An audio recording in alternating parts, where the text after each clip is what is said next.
시청자 여러분 안녕하세요. 박구스트입니다. 어제 기시다 일본 총리와의 2시간 25분 동안 여러가지 중대한 이야기든 일상적인 이야기든 여러 이야기를 했을 텐데 기시다의 핸드폰이 저런 모양으로 돼 있는 것으로 보아 일부 커뮤니티 누리꾼들은 녹화한 것이 아니냐 또는 녹음을 한 것이 아니냐는 등 여러 추측들을 하고 있습니다. 너무 확대 해석하지 말라라는 말들도 있겠지만은 굳이 저렇게 폰을 바지 주머니도 아니고 저기에 넣어둔 것, 그리고 카메라를 저런 방향으로 넣어둔 것이 의심이 갈 뿐이라는 것을 나라를 사랑하는 마음으로 말씀을 드리는 것입니다. 어디까지나 합리적인 의혹 제기입니다. 녹취에 대해서 나온 김에 국짐의 지금 돌아가는 상황에 대해서 말씀을 드려보겠습니다. 지금 국짐은 정말 사상 최대의 위기에 처해 있습니다. 민주당은 돈봉투 사건이 나덕연의 주가 조작 사건으로 묻혔고 다시금 조선일보와 검찰의 합동 공격으로 김남국 의원이 희생이 되어 다시 타격을 주었지만 그렇다고 해서 지금 국짐이 민주당을 이래저래 욕할 상황은 아니라는 것입니다. 그것은 바로 최고위원회의 김재원과 태영호 때문인데요. 참 재밌습니다. 국짐윤리위원회를 이번에 싹 교체를 하여 처음으로 회의를 해서 징계를 내릴 것으로 알려졌었는데 처음에는 월요일에 빨리 마무리를 짓겠다 이렇게 이야기를 해놓고서는 10일날 결정하겠다고 꼬리를 내린 것입니다. 자, 왜 그럴까요? 우선 이틀 기회를 줄 테니 김재원과 태영호 둘 다 스스로 자진 사퇴하라는 마지막 기회를 준 것입니다. 국짐의 지도부와 용산 윤두창 대통령실 또한 두 명이 자진 사퇴를 하는 것이 여권에서는 가장 좋은 최상의 시나리오입니다.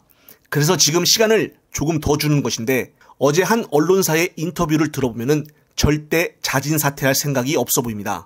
그 이유는 김재원과 태영호도 마찬가지로 이번에 자진 사퇴를 해버리면은 정치 인생은 끝났다고 봐야 하기 때문이죠. 또한 지금 김재원과 태영호가 계속 버티고 있는 이유 중에 하나가 내년 총선에 지역 자리를 차지해서 한 자리를 하고 싶어 하기 때문입니다.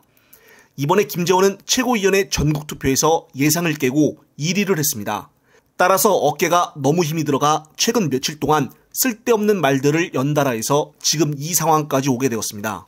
그렇지만은 자신이 1위로 당선이 되어 내년 총선에서는 적어도 보수의 텃밭인 대구 지역에서 나올 가능성이 큰데 따라서 내년 자리를 두고 이렇게 사태를 끝내고 싶지는 않다는 말입니다.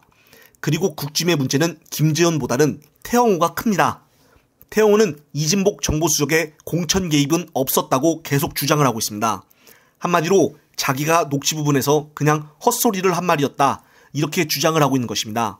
그런데 국민들이 보기에는 이진복의 공천 개입과 관련된 발언이 문제라고 생각을 하고 있습니다. 그런데 이진복에 대한 수사는 하지 않고 태영호를 하겠다? 그러면 국민들의 입장에서는 이것을 꼬리 자르기라고 생각할 것입니다. 또한 태영호를 중징계를 내려 내년 총선에 못 나오게 한다면 혹시나 변심을 하여 태영호가 이진복이 했다고 스탠스를 바꿀 수도 있습니다.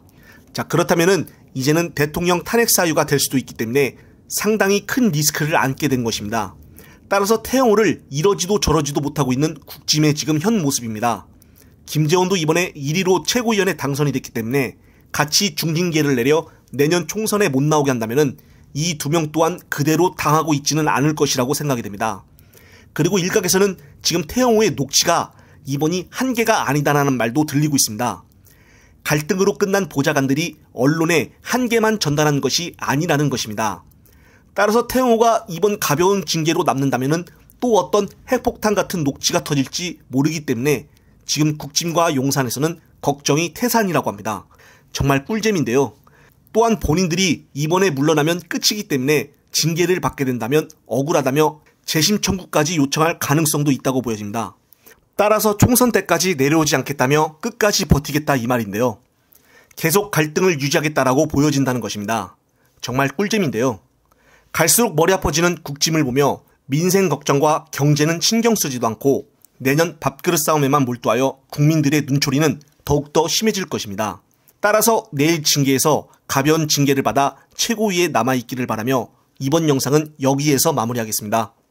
영상을 보신 구독자님들은 어떤 생각을 갖고 계신가요? 이번 영상은 여기까지입니다. 영상이 유익하셨다면 구독과 좋아요를 꼭 눌러주십시오. 다음 영상 제작 시 큰 힘이 됩니다.